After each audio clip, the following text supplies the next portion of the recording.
It's been a harrowing 3 weeks. I mean, I was just transiting and my parents were in Port Moresby, and my sister actually asked me to stay over just to assist. Now, we didn't expect the kind of costs that we would see. And, with all of us being new to COVID, it was a very, very difficult experience because the symptoms were varied and many. We thought it was typhoid, and then we thought it was malaria. They had lost their appetite. My dad was running a very, very high fever constantly. My mom wasn't eating. She was having a bit of a shortness of breath, but she wasn't talking about it. So eventually we had to convince them to go into hospital. When we went into hospital, they got a COVID test, and both of them tested positive for COVID. And just how costly is it caring for someone with COVID in PNG? It's very, very expensive. I mean, just to give you an idea, it costs about the equivalent of, for the past 3 weeks, it's cost us the equivalent of the annual minimum wage in Papua New Guinea. So, about between 15 and 20,000 kina estimate, spending here and there bits and pieces. That is about how much we kind of almost spent just in the last 3 weeks. So it's very, very expensive. Just about 2 days ago, we ran out of resources, and thankfully we had friends who had gone through the COVID experience who came forward and assisted us with a regulator and a flow meter for the oxygen. Another family assisted us with an oxygen bottle. So it's been like that. I mean, for us, we were able to reach out to family members, but there are a lot of other families who are unable to do that. And you've written about certain approaches to managing COVID, like isolation, not being really possible in PNG because of the culture. Yes, isolation is, as I've written on the recent article that was published today, isolation is a really difficult possibility for Papua New Guineans because, especially for older Papua New Guineans, when you take them away from their families, it means you're basically uprooting them from their lifeline.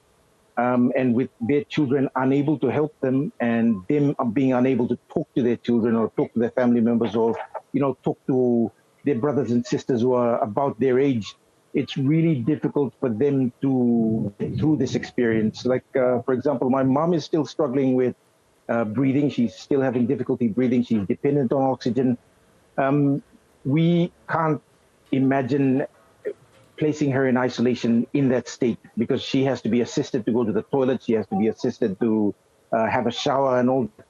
And it's very, very psychologically traumatizing for them and very challenging for a person who's, nearing her 60s. My dad's 76. So, all that put together, it's also stressful for my dad who's seeing my mom suffering a lot. So all that put together is a very, very dangerous situation to have elderly people in isolation. It really is, and it's an experience that many people in Papua New Guinea are going through. Vaccination rates are pretty low. What's going to convince more people there to get the vaccine? I think currently only 1.7% of the population of 8.9 million are fully vaccinated.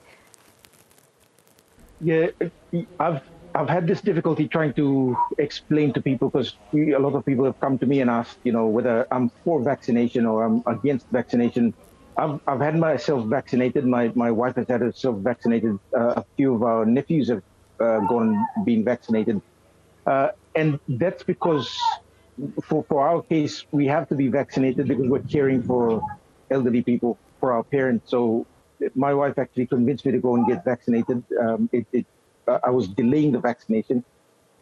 So for Papua New Guineans, I've told this story so that they will lean towards vaccination, at least if they are caring for parents. And if they're not vaccinated and if they get infected, they will eventually pass on the COVID to their parents, and then it'll be a huge, huge cost for them as well.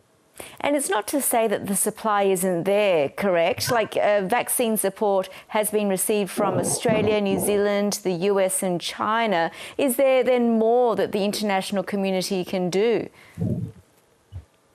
I think the international community has done enough in terms of supplying vaccines. It's up to us Papua New Guineans to actually stand up and say, I'm going to take care of my family and I'm going to get vaccinated.